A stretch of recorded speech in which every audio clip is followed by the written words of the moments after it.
ओम नारायण नारायण।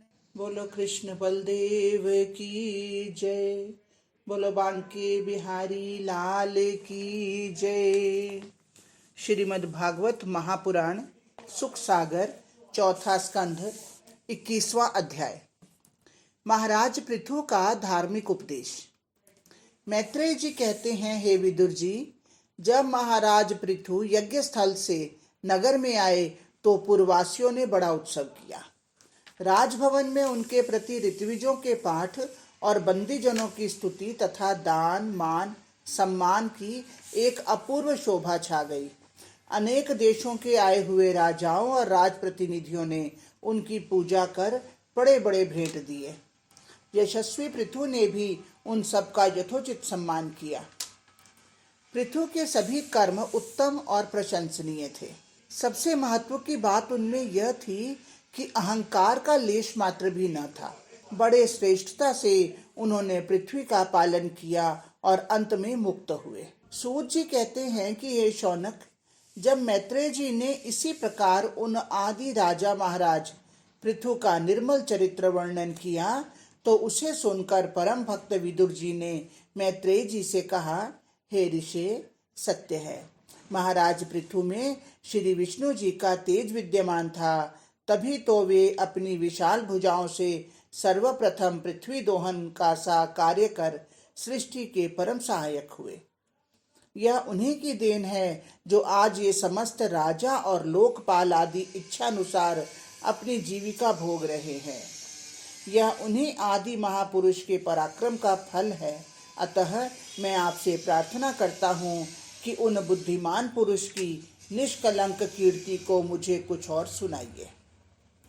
मैत्रेय जी बोले, हे साधु, वास्तव में राजा पृथु का चरित्र बड़ा ही निर्मल है। जब से विष्णु जी ने उन्हें उपदेश दिया तब से तो वे और भी शांतमय जीवन व्यतीत करने लगे। उन्होंने अपने जीवन के अंतिम भाग को गंगा और यमुना के बीच एक बड़े ही शांत सुरम्य स्थान में व्यतीत किया।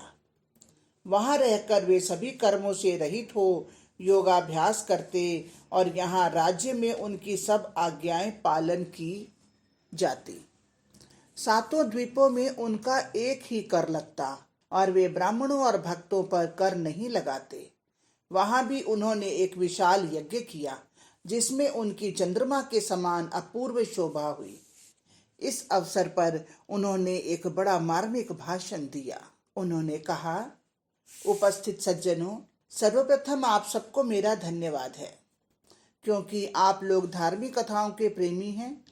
इससे मैं समझता हूँ कि आप बड़े सज्जन हैं। मुझे खेद है कि मैं राज्य प्रबंध करने के नाते आपसे कर वसूल करता हूँ, अन्यथा मुझे अपने लिए इसकी कुछ भी आवश्यकता नहीं है। वर्णाश्रम धर्म की रक्षा करना राजा का कर्तव्य होता है। यदि मैं अपना धर्म पालन न करूं तो मुझे पाप लगेगा और नरक होगा। इधर मेरी भी रुचि ऐसी ही है। मैं लौकिक सुखों से परे उस परम मार्ग को पकड़ना चाहता हूँ जिससे मुझे परमात्मा की प्रसन्नता प्राप्त होवे।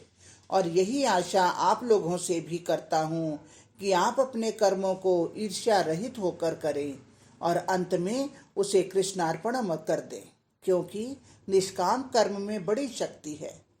ईश्वर और उसकी ईश्वरता के लिए प्रमाण नहीं देना है, वह स्वतः प्रमाणित है। ब्रह्मा, शिव, प्रहलाद और बलि का भी यही मत है तथा महाराज मनु, उत्तानपाद, ध्रुव, राजर्षि प्रियव्रत और हमारे दादा अंग तथा और भी अन्य महात्माओं ने ईश्वर की सत्ता को स्वीकार किया है। हाँ, राजा बेन के कुछ नाती पोते जो ईश्वर को नहीं मानते, यह उनकी भूल है। वे धर्म के संबंध में भ्रमित हैं। ऋषियों को उन पर शोक है। उनके उद्धार का कोई मार्ग नहीं है, परंतु हम लोग तो ईश्वर को मानते ही हैं, क्योंकि ईश्वर ही अर्थ, धर्म, काम और मोक्ष का फल दाता है। यदि कर्म को ईश्वर माने तो कर्म कोई चेतन वस्तु नहीं। यदि हठवश कर्म को फलदाता मान भी लें तो सिद्ध होता है कि ईश्वर ही सब कर्मों का फल देने वाला है। यही कारण है कि तपस्वी गण ईश्वर के चरणों में हर समय भक्ति की गंगा में बहते रहते हैं, जिससे उनके जन्मों के मल दूर हो जाते हैं। विषयों से विरक्त रहना ही जीवन का मूल आधार होना चाहिए। यही वास्तविक ज्ञान है, और जिसे यह ज्ञान हो जाता है वह यथार्थ आत्मदर्शी हो, मुक्त हो जाता है। नेत्र बंद कर ईश्वर का ध्यान करते ही प्रभु उसके निष्कपट भाव पर प्रेम करते हैं, और इस प्रकार श्री विष्णु जी की उपासना कर जो भी चाहे सिद्धि प्राप्त कर सकता है। मेरी यह हार्दिक कामना है कि आप सब और भी दृढ़ता के साथ जगत पूज्य श्री विष्णु जी की आराधना करें, जो हम सबके रक्षक हैं और जिन्हें ब्राह्मण बहुत प्रिय हैं। मेरे विचार से उनकी वाणी ही वेद है। अतएव मैं ब्राह्मणों के चरण कमलों की धूलि को अपने मुकुट में धारण करता हूँ। ब्राह्मणों की सेवा से सब संपत्तियां प्राप्त हो जाती हैं। मैं दिन रात इसी चेष्टा में लगा रहता हूँ, जिससे गौ ब्राह्मण मुझ पर प्रसन्न रहें, और विष्णु भक्तों की कृपा का तो मैं भिखारी ही हूँ।